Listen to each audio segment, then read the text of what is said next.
Raja Village waxyaabaha ay kaga duwan tahay meelaha kale ama meelaha kale dalxiiska waxa kamid ah sida u jeedaan cambihi, babaygii, saytuunkii, qarihii, wax walba qudaar kasta oo meesha laga isticmaali doono waxay noqonaysaa qudaar geedka lagaga soo gooyo oo kadibna intii iyadoo fresh lagu hagaajiyo lagu siin doono.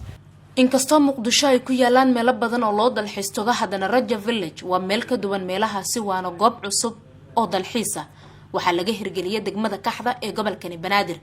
xariga waxaa maanta ka jaray Maxamed Yuusuf Maxamed Yare ana gudoomiyaha degmada Kaxda.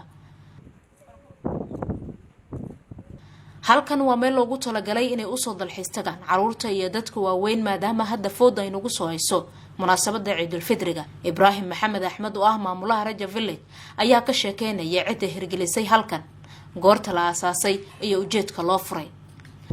Raja Village Tourism Village waxaa la aasaasay 2014 hadeer waxaa la marayaa 2020 intaas maalinba marxalad ayay soo maraysay maantana halkan ayaan joognaa insha Allah taala. waxaa aasaasay ganacsatada Soomaaliyeed sida aan wada ognahay ganacsatada Soomaaliyeed waxay maalgeliyaan Ethiopia iyo Kenya laakiin ganacsadaani wuxuu yiri waxaan maalgelinayaa dalkayga hooyo dhalinyarada iyo dalkayga aan qurxinaya dhalinyaradana shaqaan u abuuraya. ganacsada Soomaaliyeed oo Hashim lagu magacaabo ayaa aasaasay wuxuu aasaasayna waxa way run ahaantii in degmada Kaxda iyo gobolka Banaadir iyo guud ahaan Soomaaliyaba uu ku soo kordhiyo waxyaabo cusub. beertan baaxadeedu waxay ku fadhidaa 250 square meter ama sidii aan hadan dhinaca kale oo bedelo waxay ku fadhidaa 2 block iyo bar. sida aan la wada socono degmada Kaxda oo ah degmooyinkii ugu dambeeyay gobolka Banaadir oo goobahan oo kale ay ku yar yihiin guud ahaan degmada Kaxda inaanu ha qabtiro iyo guud ahaan gobolka Banaadirba ana ka qabtiro meelo ay ku nastaan ku raaxaystaan waqti wanaagsan ku qaataan. Xawlul Nuur Maxamed oo ah xogayaha guud ee degmada Kaxda waxay sheegtay in tani ay tahay mid wax badan ka bedelayso horumarka dalka.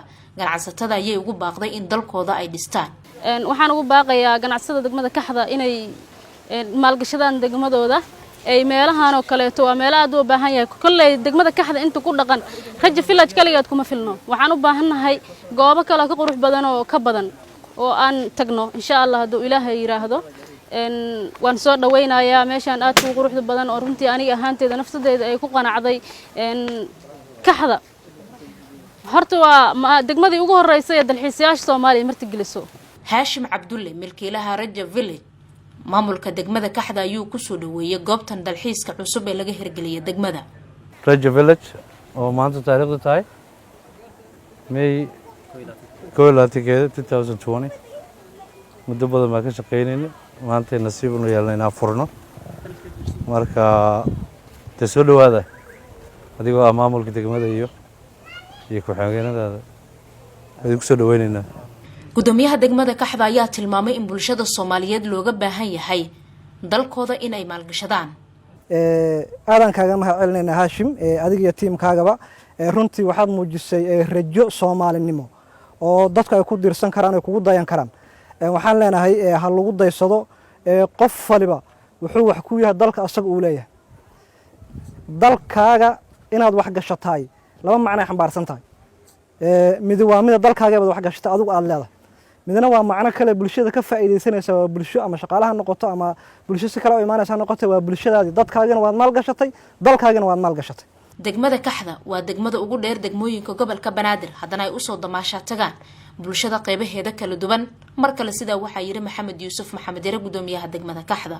sida ogtiin degmada Kaxdu waxay isku haysataa balad iyo baadiye ee labada isku haysataa oo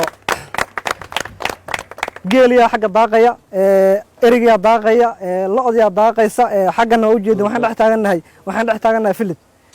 waxaa kaloo intaas dheer duurjoogtiga joogto soo sheegay Hashim duurjoogtiga joogto ugaartiga daaqaysa. marka waxaan leenahay degmada Kaxda insha Allah waxay noqon doontaa meesha gobolka Banaadir oo soo dalxiis tago waa goobaha loogu talagalay maalmaha ciida iyo maalmaha kale in lagu nasto oo loo soo dalxiis tago oo laga qaxweeyo si haddii Ilaahay habsamile oo amnina insha Allah taala way u socon doontaa hawshada Ilaahay idankiis annaguna garab baan kugu siinaynaa gaashaankaaga nu nahay. Faaduma Cabduqaadir TV-ga Shabeelle Muqdisho.